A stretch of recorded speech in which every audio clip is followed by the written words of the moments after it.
Hey everyone, welcome to episode 143 of the Fitness Devil podcast. We have Brian St. Pierre on today. He's the director of nutrition at Precision Nutrition. It's a company that I love, so we're going to talk a little bit about those guys and what they do and why they're one of my favorite, evidence-based resources. But speaking of evidence-based, we're going to get into a pretty in-depth conversation about finding great resources, how to filter out bullshit sources from really good ones, and this convergence of evidence with client preference, with the skill of actually coaching and the results you get from coaching, and how it's not just hey, this has to be supported by a research study, or you have the opposite side of the spectrum where someone is just entrenched in a rigid ideology and they won't vary from it. So it's a robust conversation. I hope you guys really enjoy it. And another note, I'll mention again at the end of the episode, but Dean's project, Barbell Me Search, if you're looking for it, we've actually moved it onto its own platform now. So it's been doing so well that we've split the two podcasts up. It stands alone. It's no longer a side project on the main thread. So if you also enjoy that, please go search for Barbell Me Search and subscribe to it. Shut up and sit down.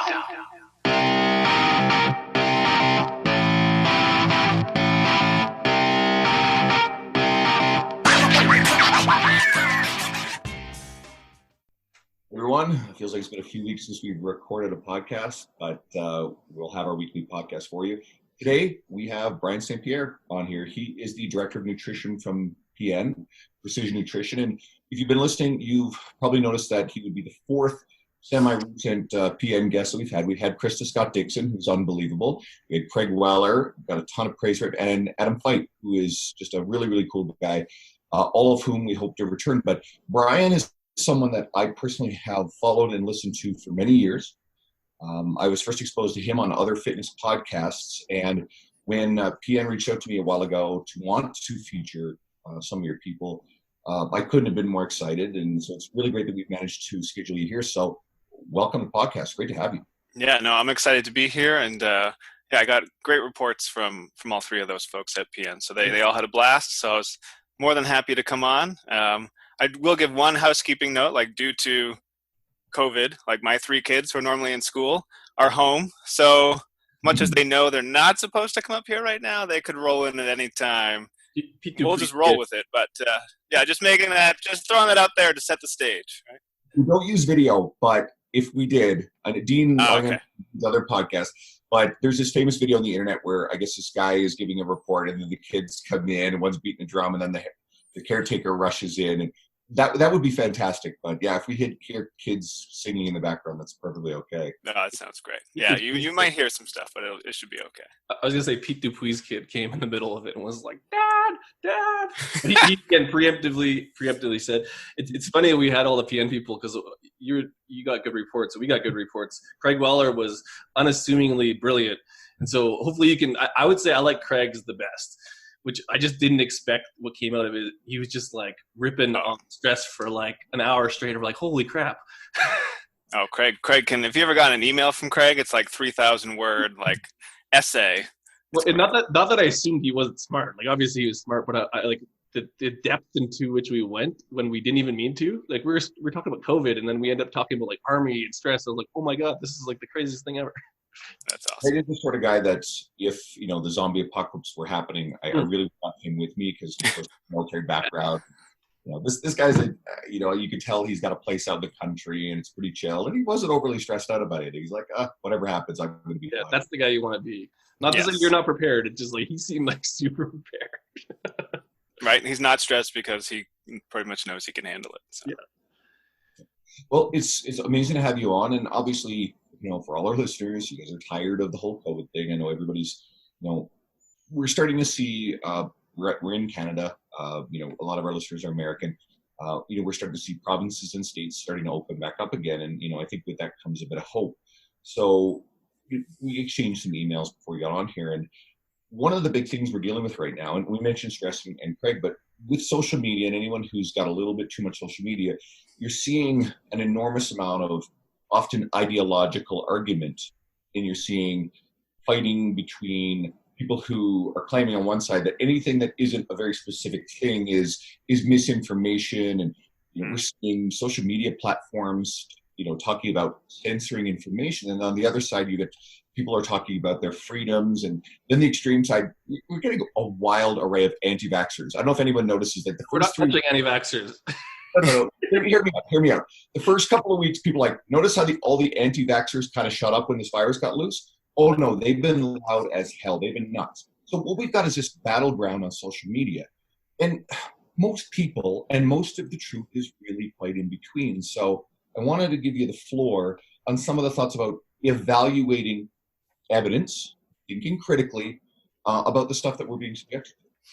Yeah, I mean, I think there's quite a few layers to it, right? But one of the things we see a lot in the fitness industry is a lot of immediately jumping to solutions or feeling like if it's not done this way, then it's not the right way. And some of that is born out of passion, right? A lot of times people get into the field because they made a tremendous change, right? They saw awesome results following paleo or low carb or plant-based or you name it, right? Any type of dietary style. And they're like, oh my God, I got to shout this from the rooftops, right? Everybody needs to know that this worked and it was freaking awesome.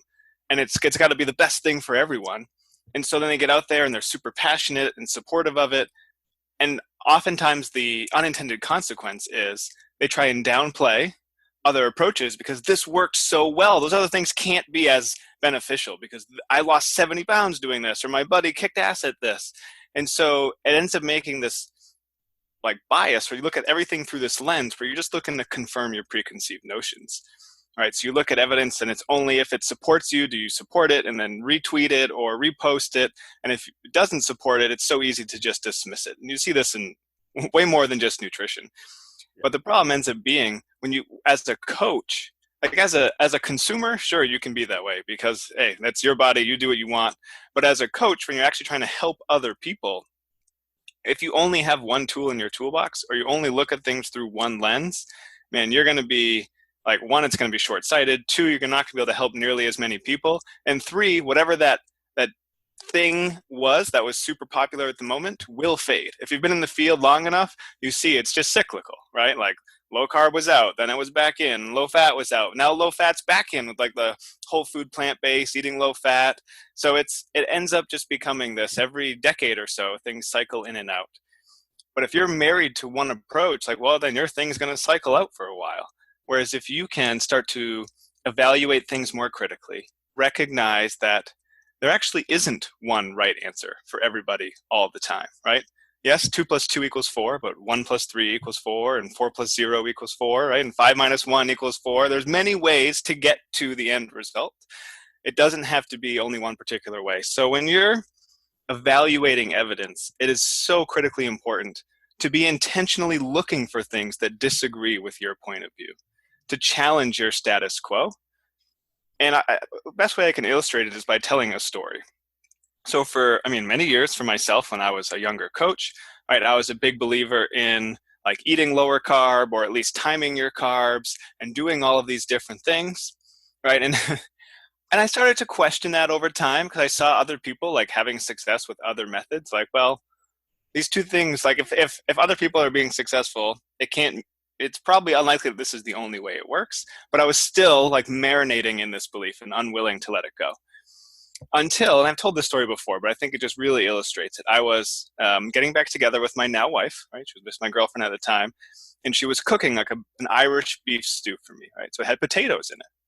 And I come down to visit her, and I drove like, 3 hours, and we sit down to eat, and I'm pulling the potatoes out of the stew, right? I'm looking down, she's sitting across from me, and it just goes like eerily quiet, where you know something, like you just get like the hairs in the back of your neck stand up, like, oh shit. You done messed up. And I just slowly look back up, and she's like, what the hell are you doing?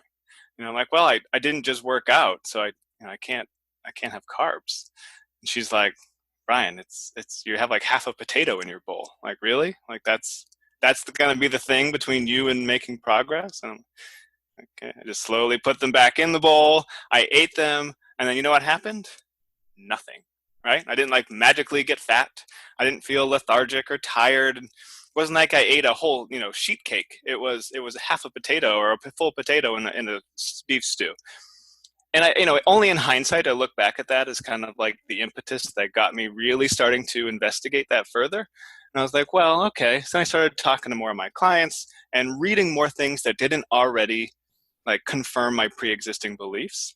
I started reading a lot of stuff from Dr. Stephan Guyenet at the time, and he was talking a lot about food reward and, like getting away from everything being based on hormonal physiology and looking more at the brain and all the things it does to regulate appetite. So it really challenged my status quo and took me in a whole different field that I wasn't aware of at the time. And then as I started experimenting with clients, like, hey, what if would you be interested in trying more balanced meals? And they're like, yeah, then I can have toast, pancakes with my kids in the morning, or I can have a sandwich at lunch and not be the weirdo only ever having, like meat in a salad. So they were all on board. And you know what we found?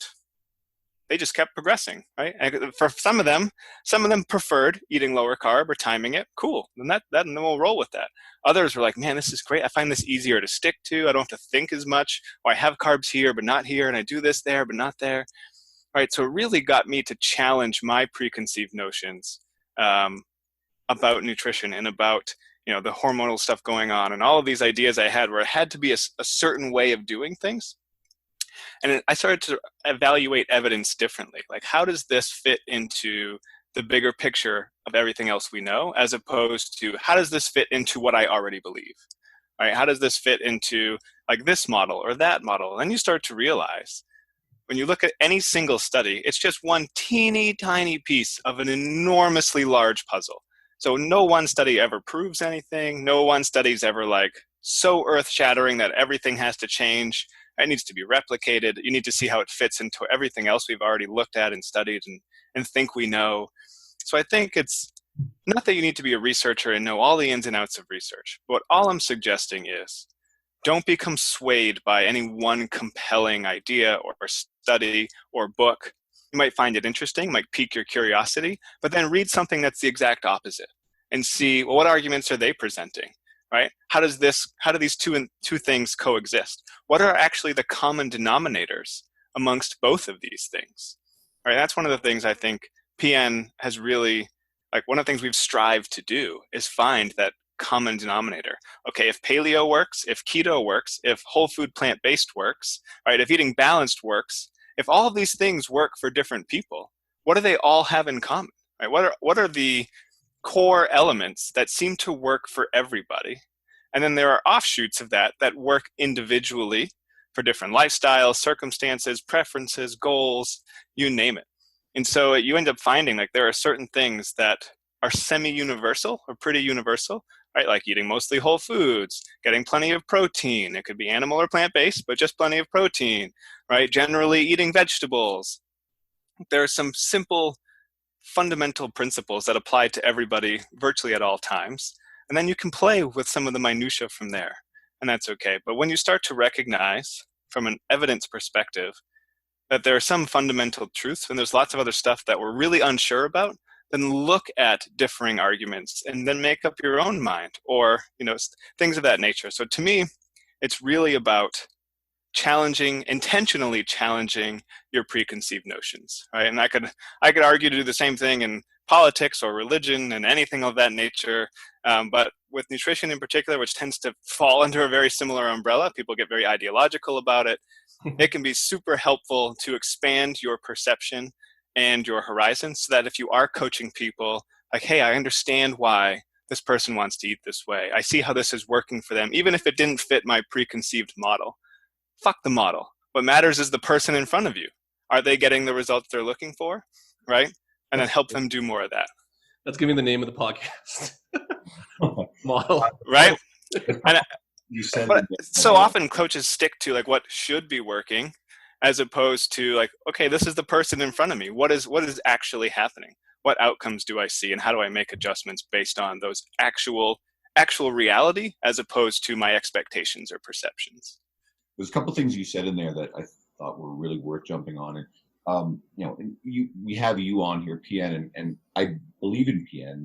I think I told a story in one of the other podcasts where Jason Crow, who's your, I guess, director of relationships, mm-hmm. Great guy. So he reaches out to me, sends me this message. He'd found out about our podcast. He'd heard that our podcast was one of the top listened to ones amongst your guys' community when they pulled it.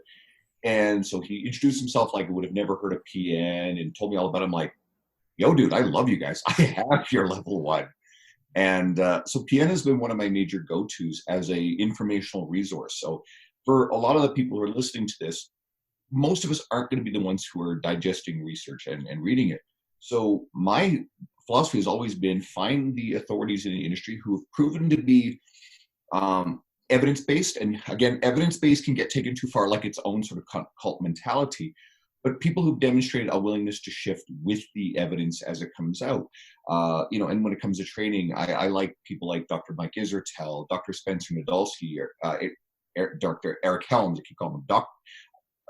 There's not a lot of doctors on our podcast. Do their Instagram handles like Dr. Brad Dieter, right? I feel bad just because Brad's our friend, right? So like, hey, Brad, but no, I better call him Doctor as well. But if you accumulate, you don't have to have 100 people, but if you accumulate a list of people that you know that you can really trust who are evidence-based, they're going to be amazing filters for that sort of stuff. And I think PN can be one of the best resources out there. So, I mean, I openly and wholeheartedly emphasize, hey guys, like follow what PN is doing. You guys pump out tons of great articles. Even if someone's not in a position where they can afford at this time to go and get certified as a coach, well, you guys pump out tons of free information and maybe that'll turn into something. And then the second thing I was going to say was, you're talking about, timing. We forget that there was a period of time, 12 to 15 years ago, where we thought that meal timing, carb timing was the holy grail of dude. That's not even that was a belief system. Now we now know differently. We know that you get Renaissance periodization, or again Eric Helms, pyramid of things and how important they are. The timing goes in there, but it's not the big one. It's not the big rock. But we really did believe in it. Partly came out of the bodybuilding world before all this research had really manifested. But this is something we could look back and think, oh, how silly that was. These were actually some of the prevailing beliefs. There was a brief window where I guess it was what J.D. Kiefer's book, Carb Backloading, became popular. Now, it's always risky when you get an astrophysicist, someone who has no fucking background in nutrition, comes out and I did carb backloading. I was in it was you eat donuts. Well, that's the thing. So these things have come through our world. And it's probably wise. Fuck, I read Wheat Belly when it came out, and I totally bought into that. I thought this was brilliant.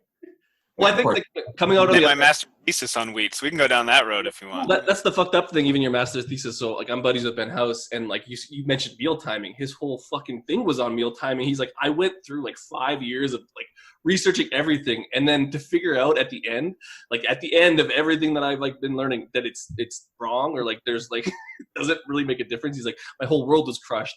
But that was the most helpful thing, was to find, I guess, to go into the matrix a little bit, but he took the pill eventually, and then he was like, okay, this applies to everything. Like, you can't get indoctrinated and stuff. But that's really hard to do when you have a bias at play, especially when it's monetary. Or for him, his PhD, right? Like, so it's interesting because you basically said, both of you said the same thing. It's like, I did my thesis on this. I'm guessing you changed your mind at the end if you actually looked at all the data.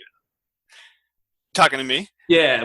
Like I never bought in. I did my master's thesis, I don't even know how many years ago, about a decade ago.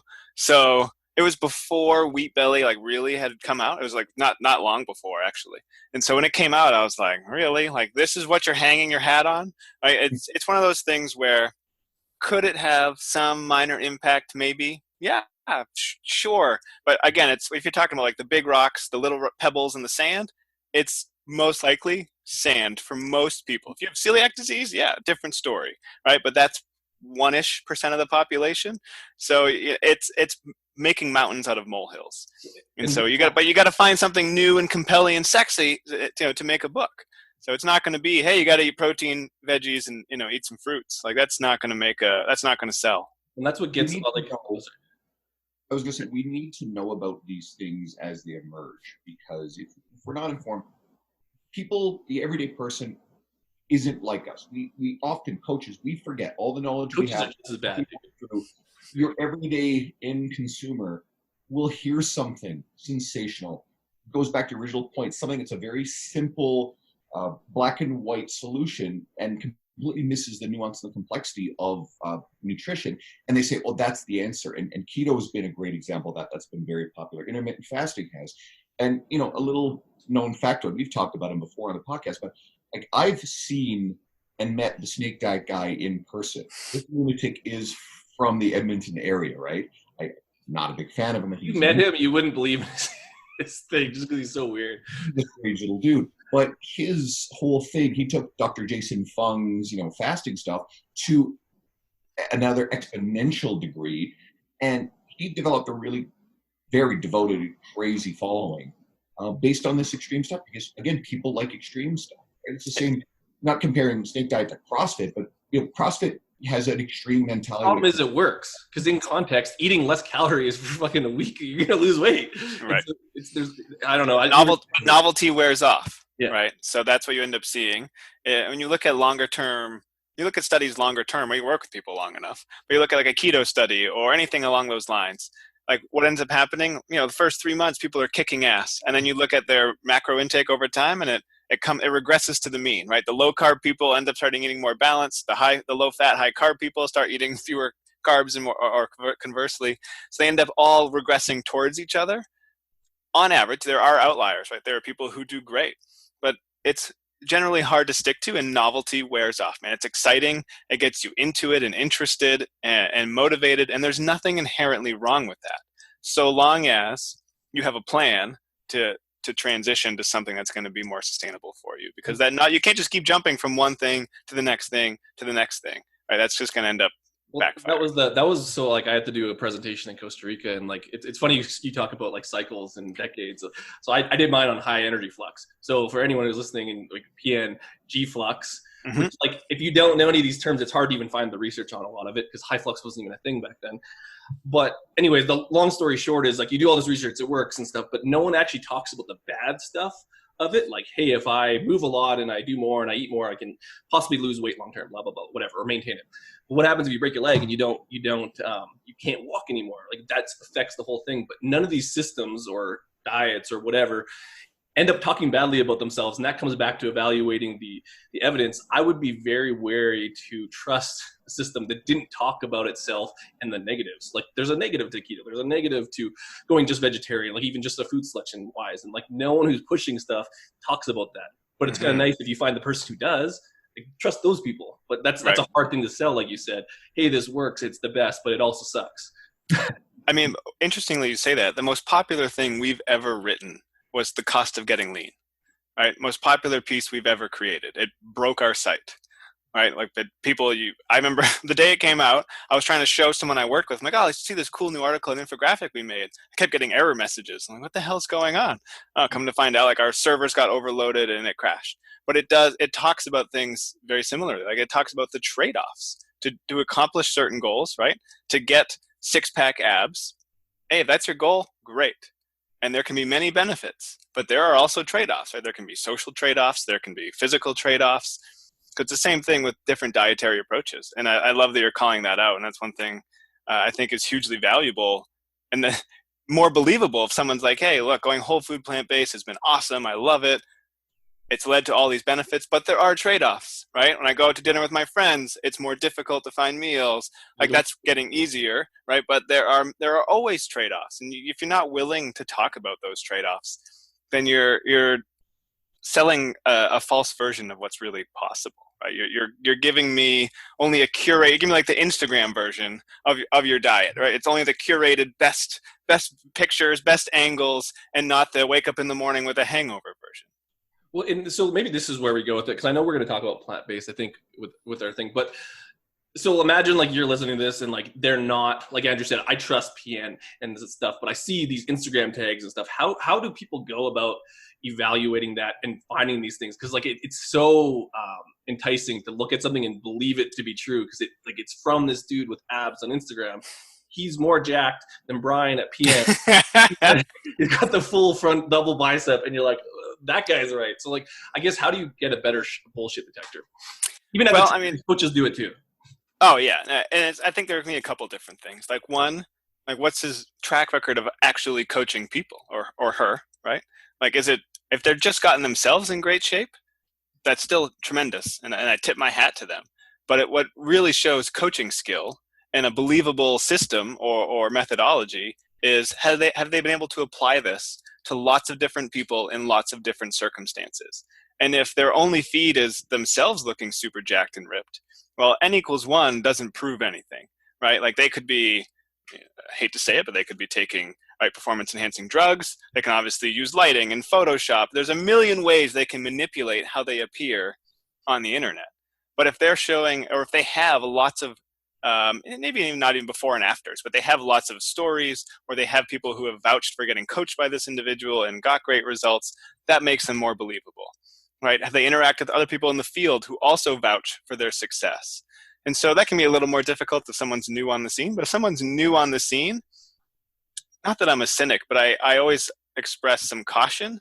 Okay, let's see where this goes. Let's bear it out over time. Because something can be novel and compelling and sound really cool, like carb backloading, right? Or even when Brett Contreras came into the fitness scene with like being the glute guy, it was totally, he blew up, right? But it's actually borne fruit. Like he's continually been able to get great results with people to improve how their ass looks. He's a brilliant guy, right? So you can't deny that. But in the moment, right, I wouldn't jump in and buy the Kool-Aid immediately because, like, hey, let's actually take a step back and see, like, will this work? Has this worked for a whole plethora of people with different goals and different circumstances? Or is it truly niche? Or is it just this one person who claims they got really fit doing this one thing, right? And so I think it's helpful not to be cynical, but to have a little bit of skepticism until proven otherwise, right? So you see, whenever you see incredible claims, well, you need incredible evidence to back it up. That's kind of how I would always kind of posit it. So I think from our perspective, I mean, we have thousands of before and after pictures. We've coached tons and tons of people, and we've been around a long time and interacted with many other fitness professionals, right, through podcasts and at webinars or at seminars. And I think our work has spoken for itself. So let someone's work speak for itself. Like, who have they worked with? Who have they helped? And let's see that evidence. Rather, if it's just themselves, no matter how cool or interesting or compelling the idea sounds, it needs to have robust evidence, or just as compelling actual evidence to back it up. It's like Dr. Dre. Like PN's Dr. Dre. Because you can see, like, they I don't know. What? Is it how many doctors can we name drop? Yeah, right. Come up with more. But it's true. Like you're not gonna, like, even if his new stuff's not like, it's like it's still Dr. Dre. Like, look what he's done. Like there's all these. I don't know. It's interesting. So like that's a really hard thing to evaluate, and that's why, like, when we're talking about evaluating evidence, I think like one of the biggest roadblocks, because I can say this from personal experience, and even Andrew, we're probably in the same boat. When you go to like start to dig deeper, it's really hard to evaluate research not coming from a research background. And there's not a lot of there is a lot of resources and they're easy, but it's very I guess scary to go into that world because, like you said, there's a lot of studies that are biased, and to even find the other end of that, search terms and like it's really hard to find it. So it's interesting that you say that, but there's also a huge roadblock. So I don't know, was there any advice for kind of how to dip your foot? Because even general population people might want to do it, but then they just read the abstract and they're like, and that's almost just as dangerous as actually reading all the research. Yeah, I mean, we actually, Helen Callias and I, who's a Dr. Helen at PN, she's like our super scientist, another doctor. She and I wrote a great article like on how to read research, like for PN, which you can Google. But I'll paraphrase it. Your best bet is to look at like position stands from reputable places, so like the ISSN, the American, used to be the American Dietetic Association, which I always want to call it, Academy of Nutrition and Dietetics, like other places, like, so if you're a trainer, like ACSM or NSCA, like look at position stands, because it shows you the breadth of the evidence that's been accumulated on a topic, and it might not include the latest and greatest piece of that puzzle, right? But that's still going to have to be integrated into everything else we've learned and know. But position stands can at least give you like a really strong understanding of this is the best collection of evidence we have at this time on this particular topic. From there, you can look at like research review, like you work your way backwards, like research reviews or meta-analyses, but then you have to get into like, well, how is this conducted? And if you don't know anything about research, it can be really tricky to even evaluate some of those things. So if research is completely foreign to you, my advice, your best bet is to look at position stands from reputable, evidence-based, either governing organizations or other bodies like PN, like the ISSN, of that nature. There's another, I guess, approach we can take too to add on. I think there's a group of professionals both in nutrition and in fitness. I'll throw out some examples who do this well. Is they're not necessarily, quote, the doctors or the first tier of evidence-based people, but they're kind of the second tier, that they've shown a great talent for sharing really practical information to everybody. I think Sohee Lee is a wonderful example of that. I think someone like Ben Bruno as a trainer, a fantastic example. You know, his social media is blown up, and you know, he's a guy who understands the science, but he doesn't have a high level. In fact, Ben's kind of well known as being one of the guys who doesn't have a high level degree in kinesiology or exercise physiology. But if you can figure out who is existing in the world of the evidence-based, who's doing a really good job, has a great reputation, but are reaching a wider audience. Jordan Side is another amazing example, and Jordan does both the nutrition and the training side of this. So I don't know if you have any other obvious examples that you want to throw out, but I think if you can figure out those kinds of people, Tony Gentlecourt, another really good example, then that's... I don't know, dude. I think that's hard. Like, because fuck. That's why it's like cool to have this discussion, because like you name those three people, but they're like, so he's gonna, like, I don't know. It just like I'm almost cynical that people aren't gonna find good people, because like, what's it gonna be? You're gonna be hit in the face with, well, it's calories in and out. And that's why it's kind of nice to like that you would point them to like those reviews, because you can read that without, like, even the PN article, you can read that without having to go read the fucking probably 20 studies that are linked to it. But at least you can go in there and then you can evaluate the Instagram people yourself, because then it's real easy to see if Sohee's lying or Jordan. And generally you'll find that, oh, they're actually, I don't know. I just want to arm people with stuff so that they have better bullshit detectors. Yeah, I think that's a great point. I mean, there are. I think there's both sides, right? Like I know all of those people. I know Ben. I remember working with Ben. I almost hired him at PN like 10 years ago. You know, I used to work with Tony Gentlecourt when I had Cressy Sports Performance, and before the sports was in there, when it was just Cressy Performance. You did used to be an intern. You were. Jordan was an intern, right? Like, so he was an intern there as well. That was after I'd left, but yeah. So they were all. I know all of those people, right? That's how I got on the FitCast. I knew Kevin Larrabee, who was an intern there. You know, so that's where I can see both angles, right? Like there are people who maybe like the deep science isn't their thing, but they're really good at taking that, people who speak from an academic perspective and translating it into practical, actionable steps. However, you have to trust, right? If you're just looking at their stuff, you have to trust that they're interpreting it and giving an accurate representation. So I think there's value in a little bit of both. Looking at some of those position stands, but then it's like, okay, what do I do with this information? And that's where Sohee and Jordan and Tony like are super helpful, because they make it practical and applicable in your everyday life. But if you're only using that, if you're only looking at even people that you trust, and you're never looking at where they're getting their initial source from, things can go a little sideways, right? So I think arming yourself so that you have a better bullshit detector, but then trusting or relying on those people for the most part to now, okay, interpret it and say, how do I put this into action in my messy, complex, you know, daily life where I've got 45 minutes 3 times a week to work out, and I have 3 kids, and I got to take this one to soccer practice and do this thing. Like, how do I translate that into like my everyday life? So that's where I think coaches of that nature can be super helpful, but they're still humans who are prone to bias and may not have a super strong academic background and may not always be translating it correctly. So that's where you can get the best of both worlds if you're checking out position stands or stuff from us, and then looking at other people like that who are in the trenches who can give it to you on like a daily action kind of way. Well, and that's been the most help. I don't know, Andrew, what you, but that's been the most helpful for me to do both ends, because like you have to start somewhere. And like, that's what I mean. Like, I don't want to scare people and saying like, oh, you got to dive into it. But I think that there is a road map to being a little bit better, so you don't have to trust those sources. Because it would suck if you like started out in the fitness space and you had to rely on other people for 10, 20, 30 years. Because at what point can you start to add context to it if you don't kind of understand the principles behind a lot of them? So I just don't want people to stop right at simple is kind of what I'm getting at. I don't know, Andrew, what you're going to say. I lost what I was going to say. we covered everything. Your mind was blown. Something like that.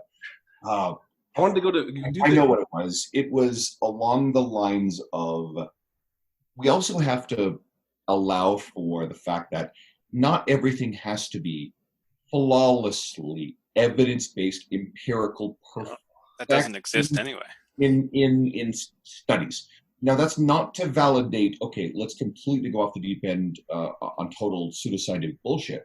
But every person is going to be different, and they're going to gravitate. This is why I think the best piece of advice is gravitate towards someone who hopefully checks most of our boxes on evidence-based and reputation and education, but that resonates with you. And you may find that, I think Sohi's a great example of this, because Sohi's always been about macronutrients and calories and that sort of stuff.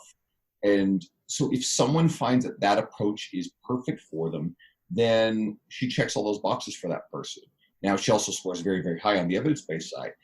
Again, my example of Pierre, you guys, you talk about in your curriculum, calories in, calories out, and the science. You guys are really about, habit development. That is your big mantra, right? Mm. So that's also very sound and evidence-based, and that's going to work for, well, shit, you guys have the biggest library of results from people, I think, that exists in our industry. So it shows that the people that it works for, who've come to you, well, that's the funny thing, is maybe the people who've come to you are the right people for that system. And that the people who would do better on keto can on Instagram, that's a pet peeve. People brand themselves. Who's the big keto guy? Is it China? What's keto can? That's keto. Yeah. It's just a random example, but okay. There are people who have a bad name. Here's a red flag for you. If someone has Carnivore Carl, I think someone made the joke recently, that sort of stuff, right? Great Instagram. He's going to make money. You see stuff like that, I think you approach carefully, but I think the people who are going to be sucked in that aren't the people listening to this episode anyway. So we also have to remember that we're talking within a little bit of an echo chamber of people who already subscribe to the way we think too. So, but this is the counterpoint to all this is you can learn all this shit and whatever Sohi and Brian and PN, but I think what gets victimized and why I want to bring it up on both ends of it is people get scared to practice. Because they're I can only do it this way because I'm evidence-based, or I can only do it this way because I trust this person. But at what point do you practice your own shit to then kind of come up with your own conclusions? And if we can get more people there, because I think a lot of the downside to being very specific and having evidence, good or bad, is that it scares people from practicing. And that's what it's like. You know what I mean? Well, I think there are two things there, right? One is, I think a lot of people practice evidence-based incorrectly, right? Evidence-based is it's got to be in PubMed or fuck, it doesn't matter. Yeah. Right? And that's not actually what evidence-based practice is. Evidence-based practice is take the best evidence available, we take the coach's expertise, and we combine it with the client's preferences, right? And that's what we use to make our decisions, the combination of those three things.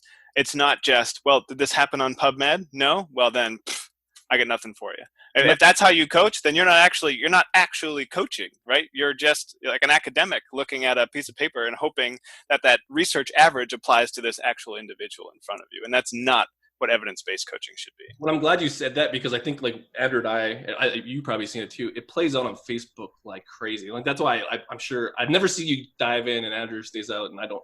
But it's just this idea of what newer coaches or just anyone who's trying to dive into this evidence-based world, the representation of some of that world is that other end that you're saying that isn't actually I guess if we define terms, they mean two different things to different people. But I would say that one area is more dangerous than actually practicing and using the evidence to then use context and layer it on top of that with your own experience. But that gets lost in the shuffle. So I'd rather you say it than. Well, Helen and I also wrote a whole article on what is evidence-based practice, and it was built on the evidence-based practice medical model, which is those three things, right? You combine those three on a Venn diagram, right? You combine those three circles, and the thing in the middle is evidence-based practice. So oftentimes you're right, and that's actually we wrote this article in response to seeing so many coaches on Facebook being well, if it's not on PubMed, it didn't happen, right? That's not. And research is great, right? The scientific method is the best thing we have. But there are still so many things we don't know. And many of the things we think we know, we're only pretty sure are true, right? There are only so many things that we're really, really confident in. They're called scientific laws. Other than that, there are theories, and then there are models, and there are hypotheses. There's varying levels of certainty. So I just see so often, well, I don't believe that could have happened. Look at this one study. And it's that's great. Like I'm all for like making sure we're looking at things objectively and not just choosing to believe whatever we want to believe. But if I have a client in front of me who's getting a result that's contrary to a published study, I don't care, right? Is the client moving forward? Are they still like maintaining their health and like achieving all these other boxes? Then that's, as a coach, what matters to me, right? The actual research average that was you're talking about is just that. Like oftentimes research, all they really share is the average result of a study. When really, when you look at the paper, people fall in a bell curve, right? Like there's a classic study, like Brett Contreras actually shared it, where people like exercised for 6 weeks and they for like three times a week, right? The average muscle gain, I don't remember the exact number, so I'm just going to make them up. Right, I'm just kind of clarifying that, was like, 4 pounds of muscle gained over 12 weeks. There were like two super outliers, right? Who gained like, one gained like 12 pounds and one gained like 10 pounds. And there were like 6 people who lost muscle while exercise, like lifting weights 3 times a week. The average was like 3 or 4 pounds of muscle gain. So if you're an evidence-based coach only looking at the research and your client isn't gaining muscle or is gaining more than you would expect, like, oh, geez, this person's on steroids, right? If everything is only ever the average, then you're not actually coaching the human being in front of you. And people are going to have different responses to different stimuli, right? And different attempts. So this actually plays into the second thing you brought up, which was like self-experimentation or guided experimentation. And I think it's a critically important thing. We intentionally have people do experiments in our coaching, but only after they've built some solid foundationals, some like principles and fundamental skills. Because self-experimentation can only really be successful if you've got like a solid baseline to start from. Otherwise, you're just throwing shit at a wall and seeing what sticks, right? So once you're like eating plenty of protein and getting in your veggies and you started to make some progress and you've got those principles down that I've talked about, well, now you can experiment. Like, right, let's try fasting for a day. Just see what happens, right? You realize that hunger is an emergency, right? People often expect hunger is just going to increase linearly or exponentially, right, until their head explodes and they're just insanely hungry. But what they end up finding is hunger comes in waves, right? Like it ebbs and flows. And so it's like, wow, you know what? I realized that if I just don't eat, it was okay. I survived. Not that you should, like fast forever, but like we do these little experiments once people have built some really solid fundamentals to now test some of these things. Hey, try a low carb day, try a high carb day, and just see how you feel, right? It's just, we just start off as like a 1-day trial kind of thing. And sometimes we do the same thing when a client comes to us and read some crazy shit on Instagram, right? Oh, I just read about, the carnivore diet, and they're like super into it, or they just watched Game Changers, or it doesn't matter what the thing is. They want to do something really extreme. Our response isn't, no, that's stupid. Right? Our response is, oh, I'm really glad you asked about that, right? Like, what did you find so interesting about that? What really, what did you find compelling? Because if you start telling them immediately, if you want to be right and tell them all this, how stupid that is, you're just going to put up walls, right? People are going to be like, oh, this guy's an asshole. I'm going to go do it anyway and just not tell him. So instead, right? So instead, you validate their feelings, and then you become curious about what they found interesting about it.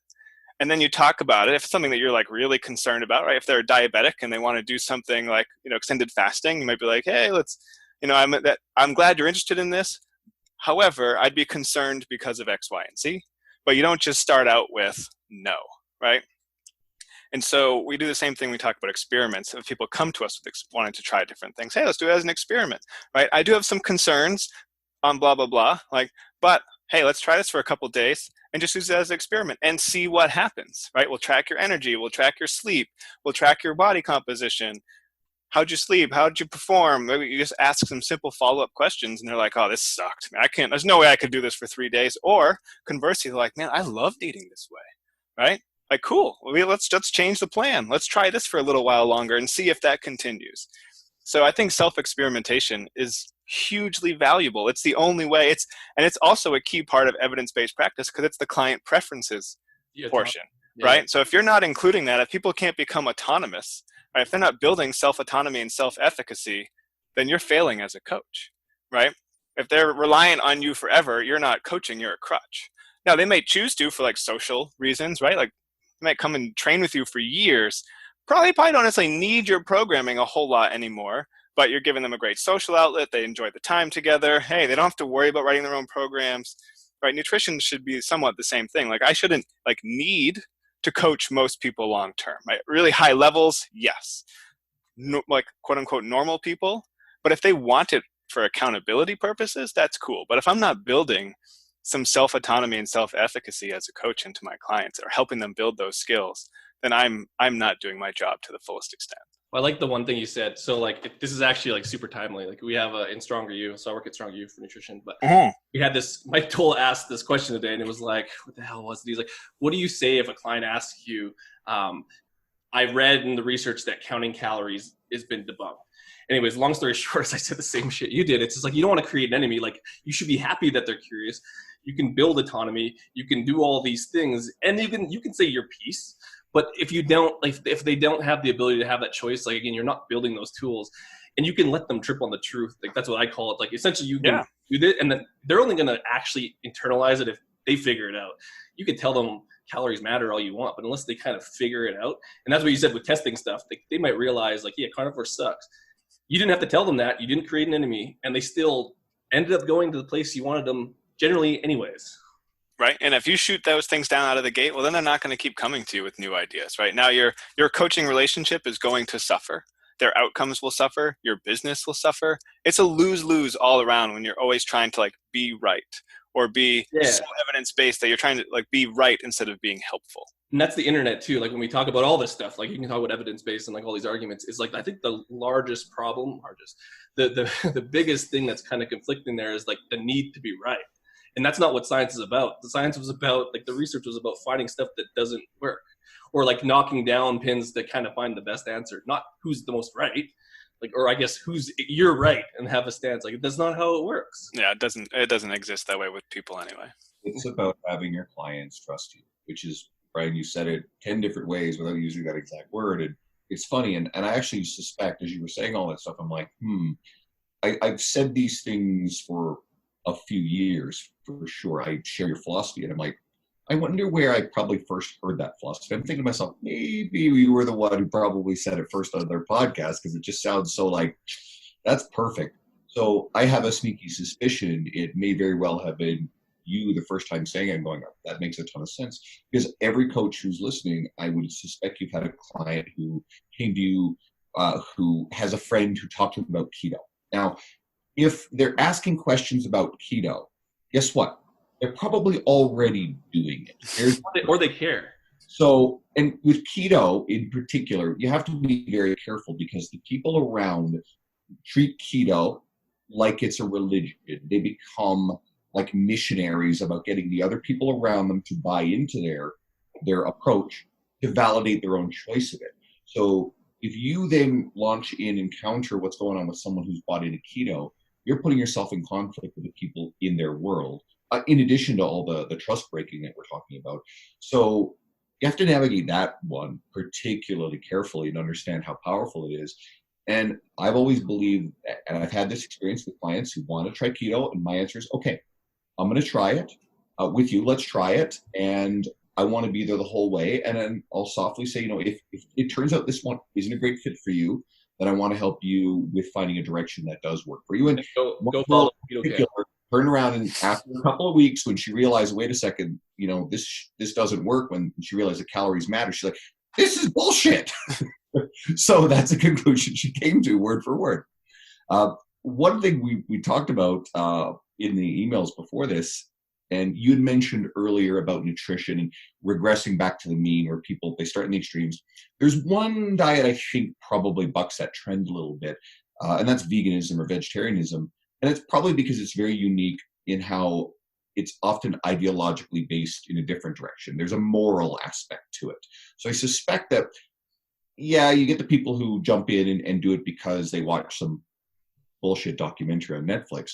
But I think the underlying people who really believe in animal rights and they do it for moral reasons, they're probably much more adherent. So I wanted to give you a floor. I need to talk about this because my brother-in-law, my wife's sister, I don't know.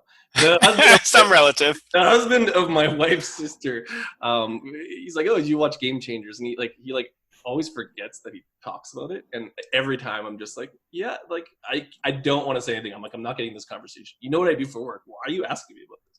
So I want you to say whatever you're going to say, and then I'll just refer this to him.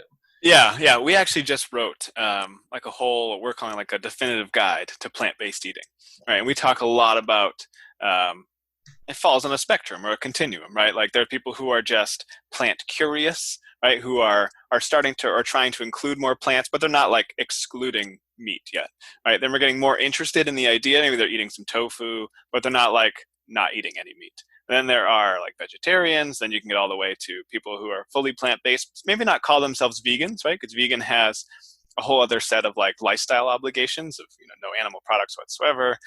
But what's really interesting, and it actually speaks to what you were just saying, Andrew, was like there are different reasons why. Like we did a poll, and there's also research that supports this. Like it depends why people choose to start eating that way as to how consistent or how long they will follow that eating style. If someone decides to become plant-based because they think it's going to help their performance, or they're going to start just feeling better, or for like weight loss purposes, way less that they're going to opt out just as likely as any other dietary approach. But if they choose to do it for like ethical or moral reasons, animal welfare, environmental, they are way more likely to stick with it, because it's less of a decision about them, and it's more of a decision about like interacting with the world and within like their own identities and values. So it's really, really interesting. The reason why you choose to eat that way will dictate, to a degree, like how consistently and how long you eat that way. So with plant-based eating in particular, like not everyone is in it, especially as it's become more popular.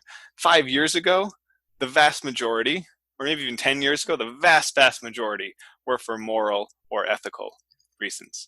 As it's become more mainstream, people are getting into it for other reasons, right? For they see game changers, think it's going to help their performance, or they've seen people like improve their health, or they think it'll be better for body composition. You name it, people are getting into it, and it's becoming more akin to like traditional dietary approaches, where people hop in and hop out and try it, or try parts of it without going like the whole 9 yards. So if they're getting in there for those animal welfare or environmental sustainability kind of purposes, like really moral or ethical, like almost obligations that they feel, then they're way more likely to stick to it and to follow it, and to actually follow it much more consistently.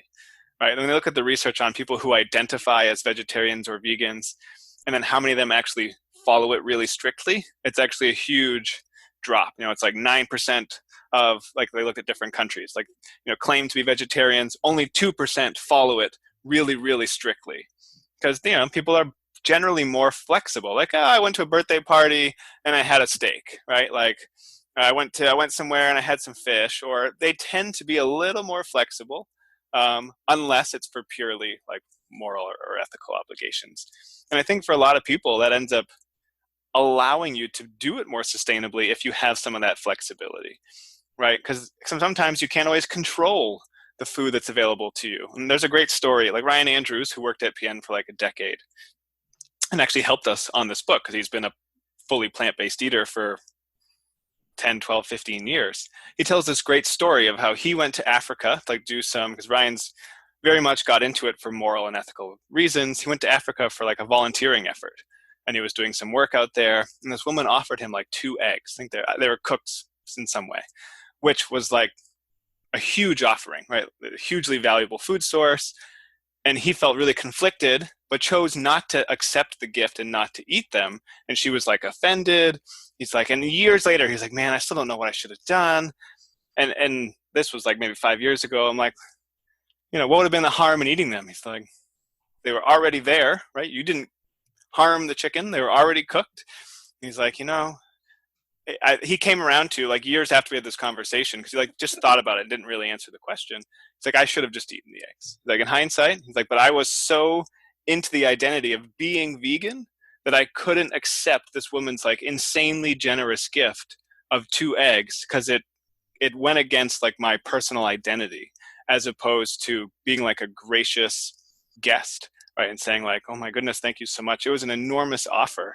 So, but it's also a really tricky thing, right? When it does clash with your identity, it's a really, really difficult thing. But he tells this story to talk about how, again, it goes back to the trade-off thing we talked about, right? Like, could you imagine they're difficult.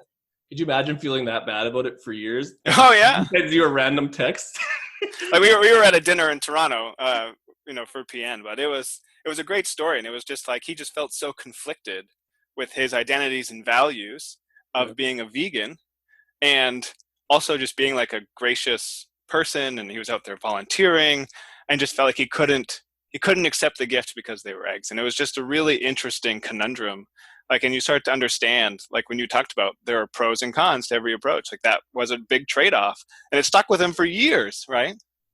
Well, we see that in the, like, we call it the flexible dieting space. But like, if you're that weird person, if you have that situation, like there'll be people like, well, I'm counting and I had my protein, I hit my macros. Have that conversation is like internally conflicting, that is inherently a negative to any system.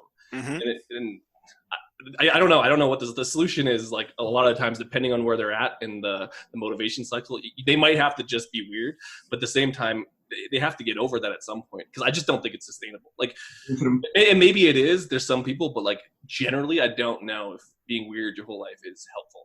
There is also an important, different lens to look at the same conversation through. You take anyone who is trying to adhere to any diet, nutritional approach, and the far more frequent situations they're put in where they're tempted with, offered in social situations, or they're stressed out, high calorie things that go against the diet.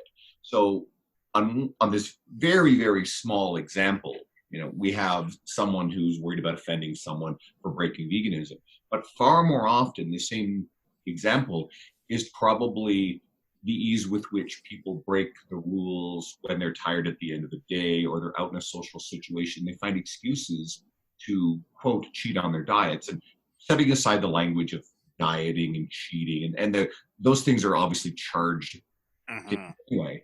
So I'm always sort of hesitant about people creating mental frameworks, mental gymnastics to justify breaking away from their nutrition. I think this is probably one of the biggest challenges that most nutrition coaches actually deal with, is getting to lessen, the language I use is lessen the severity and the frequency of these types of breaks.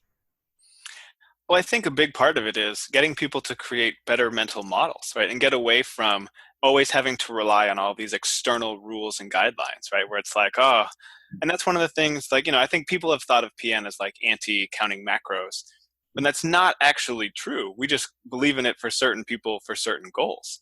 And it can be super helpful for some individuals, but it's unlikely to be an appropriate approach long-term for most people, because to your point, I've already reached my macros. Now I'm at a party and someone's offering me cake. Like, well, what do I do? You fucking eat the cake, man. Or not. Like, it's okay to do either decision.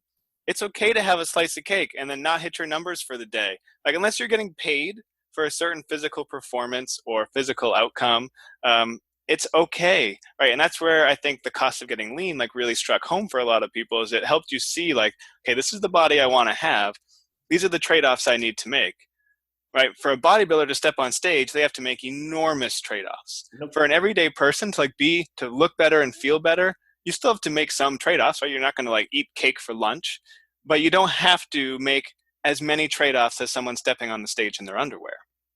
So I think it's important to recognize that it's okay to be flexible, and you want to build, this goes back to like building autonomy and self-efficacy. And like, I think the term intuitive eating has taken on a different life of its own, but you want people to learn to eat somewhat intuitively, like, and be willing to make that decision in the moment. Like, am I willing to be okay with the trade-off? Yes, I'm eating this cake, or, am I going to eat this cake? It's more calories than I wanted to eat for the day.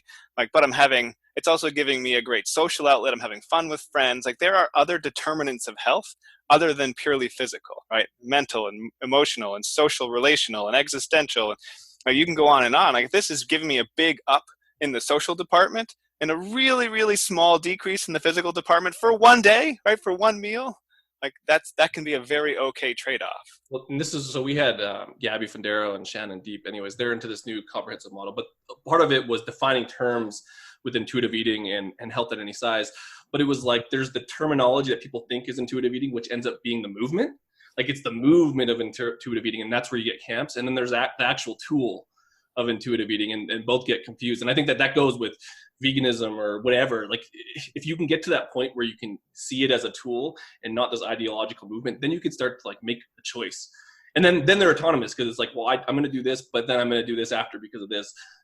But if you run into the problem of the movement, it's like, well, I'm not going to accept the eggs, and it's I'm not going to accept the eggs, and I'm going to be that dude who tells the tribe girl that like fuck your eggs, and she's like worked all day for them, and now you're a bad guy. So it's just interesting because like a lot of it's terminology too, and definitions behind these things that get lost, and that's why PN's awesome, because you guys have basically a plethora of articles on this stuff and a whole course on this stuff.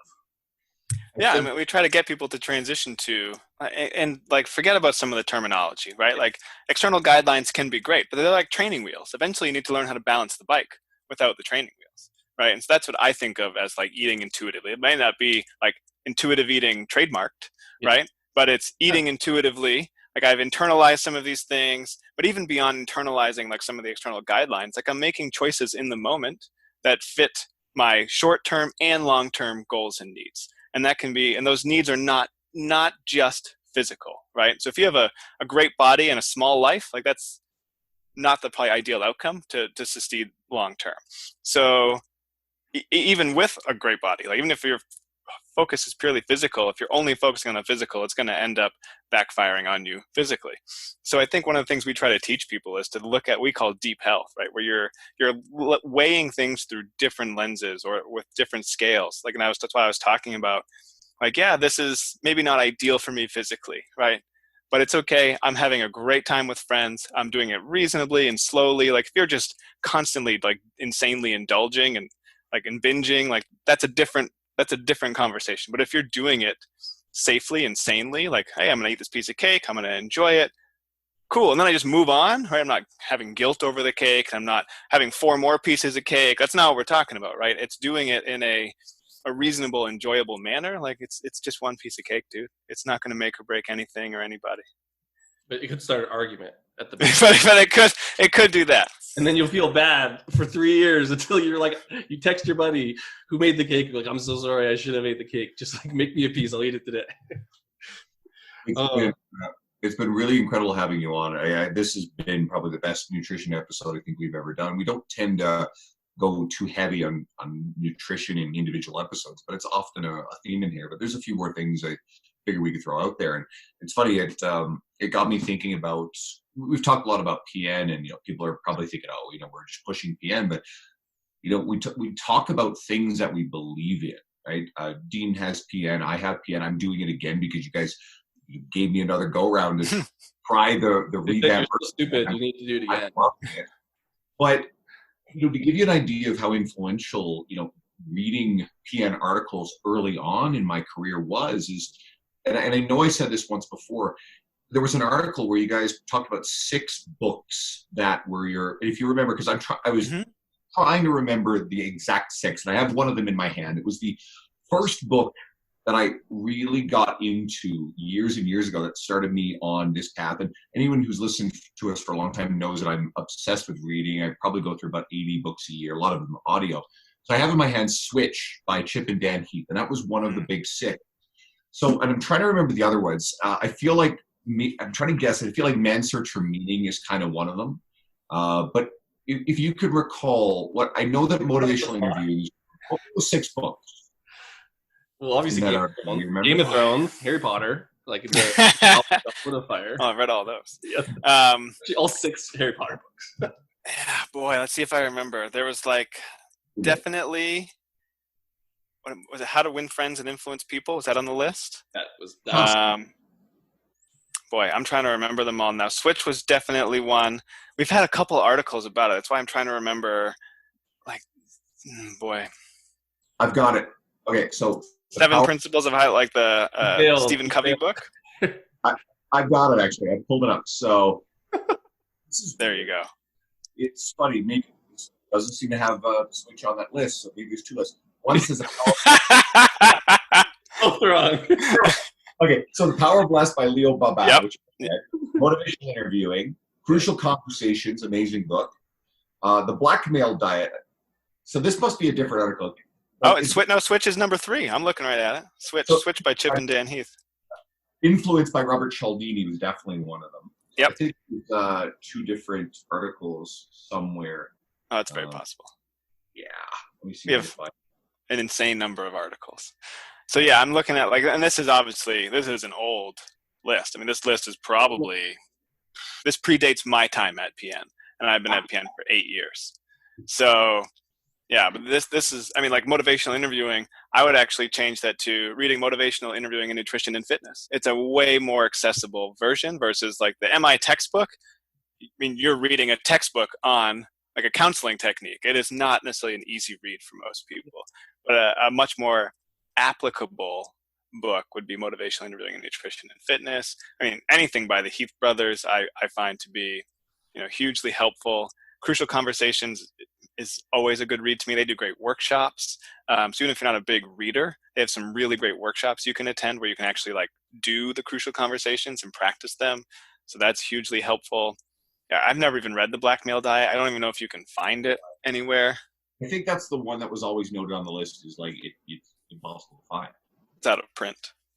Yeah. So yeah, there's lots of great, there's so many great books.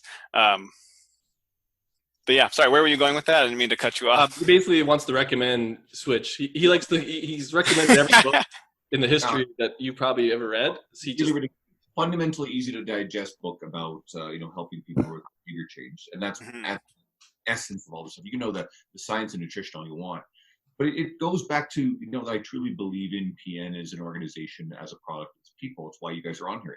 The people we put on this podcast, we're endorsing them, so it's our stamp of approval. If we go and collect a bunch of idiots that turn out to be charlatans, well, whoops, we've screwed up a bit. So no, we're really grateful to have you guys on. I can't say it enough. You're welcome back anytime. You've been an amazing guest. I want people to know where to find your work. I suspect a lot of your work is basically through PN. So, are there any like as social media? Well, as Dean noted, like he said, he's never really seen me dive in on Facebook. That's intentional.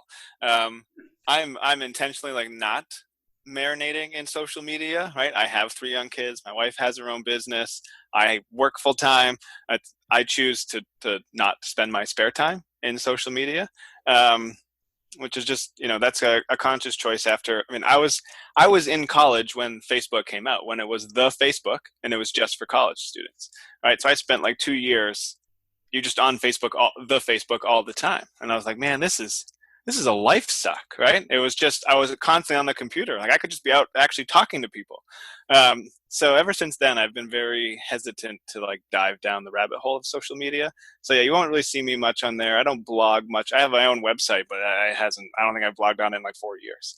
So if you want to see my work, PN, precisionnutrition.com, I author a lot of our articles. Historically, I've done a lot of like workshops and presentations. Obviously, in light of everything right now, that's kind of on hiatus. We'll see, what that looks like moving forward. I write a lot of articles. I contribute to all of our certification materials. So obviously, we have the level 1 certification, like you're talking about. We have the level 2 certification. We've written a whole bunch of new definitive guides for people who are already like level 1 students. We have definitive guide to macros, intermittent fasting, plant-based eating. We're actually working on, I don't know if I'm allowed to say this, but I'll say it anyway. We're working on an athlete nutrition one right now. It's actually going to be a really big one, like a series of multiple definitive guides. So we're really starting to crank that up, and I'm involved in all of that. If you use ProCoach, like our coaching software and curriculum, I'm helping to revamp and update our entire like series of practices and habits and things people are working on. So if you look at anything at PN, I probably have my hand in it, other than like maybe like social media posts or ads, right? But if it's on the blog, I've probably seen it. If it's in a certification or a book, I've probably helped write it, right? If it's on our ProCoach tool, I've been involved there as well. So yeah, I mean, that would be, you want to see any of my work, just check out whatever PN's doing, and my name is in there somewhere. You're going to think this is an ad for PN, but we've just landed a lot of these things because you guys have been around for so long. So we could have literally talked about anything, and you'd be like, well, there's an article on that. And so, like, that's what you're supposed to, for anyone listening, like, that's what you're supposed to do when you bring someone on.